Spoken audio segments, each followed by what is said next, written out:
जय गुरुदेव, धन गुरुदेव। आज मैं आपको गुरु रविदास जी के बाल्यकाल की एक ऐसी कथा सुनाने जा रहा हूं जो केवल चमत्कार नहीं बल्कि करुणा, दया और ईश्वर कृपा की जीवंत मिसाल है। सीर गोवर्धनपुर में कर्मावती नाम की एक वृद्ध महिला रहती थी। उम्र लगभग 60 से 65 वर्ष। 30 वर्षों से उसकी आंखों की रोशनी पूरी तरह जा चुकी थी। वह अत्यंत निर्धन थी, लेकिन फिर भी दिन रात चरखा काट कर अपना जीवन चला रही थी। करमावती और दादी लखपति, बालक गुरु रविदास की दादी, इन दोनों के बीच बहुत गहरा स्नेह था। दादी लखपति अक्सर अपने प्रिय पौत्र बालक रविदास को साथ लेकर कर्मावती से मिलने जाया करती थी।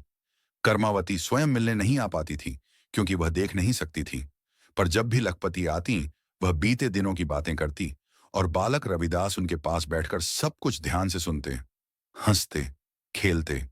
जब कभी दादी लखपति पूछती, इतने अंधेपन में भी तू चरखा क्यों चलाती है, तो कर्मावती का कंठ भर आता।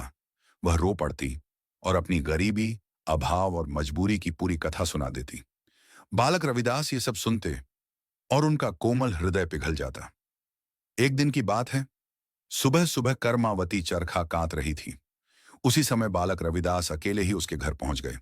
उन्होंने चुपचाप उसकी धागे की टोकरी उठा ली और पास ही खड़े हो गए। कर्मावती ने हाथ बढ़ाकर टोकरी टटोली, लेकिन टोकरी वहां नहीं मिली। कुछ देर बाद बालक रविदास ने उसी स्थान पर टोकरी वापस रख दी। अब जब कर्मावती का हाथ टोकरी से लगा तो वह हैरान रह गई।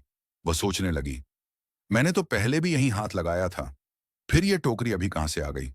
उसे किसी की उपस्थिति का आभास हुआ, लेकिन वह डरी नहीं, क्योंकि गांव के बच्चे अक्सर उसे छेड़ते रहते थे।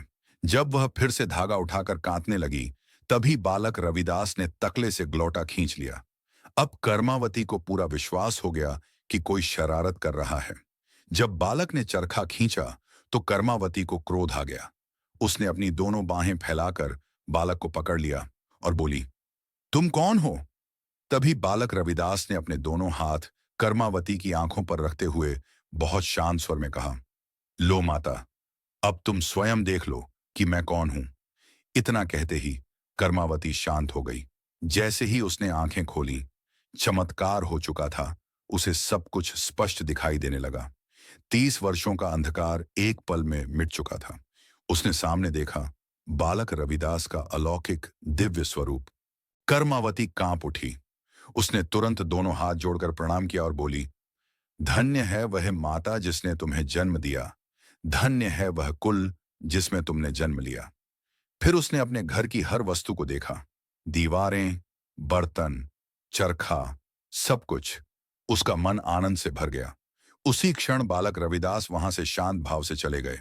कर्मावती उनके पीछे पीछे उनके घर पहुंची। उसने पूरे परिवार को यह अद्भुत चमत्कार सुनाया। पूरी कथा सुनकर परिजन आश्चर्यचकित रह गए।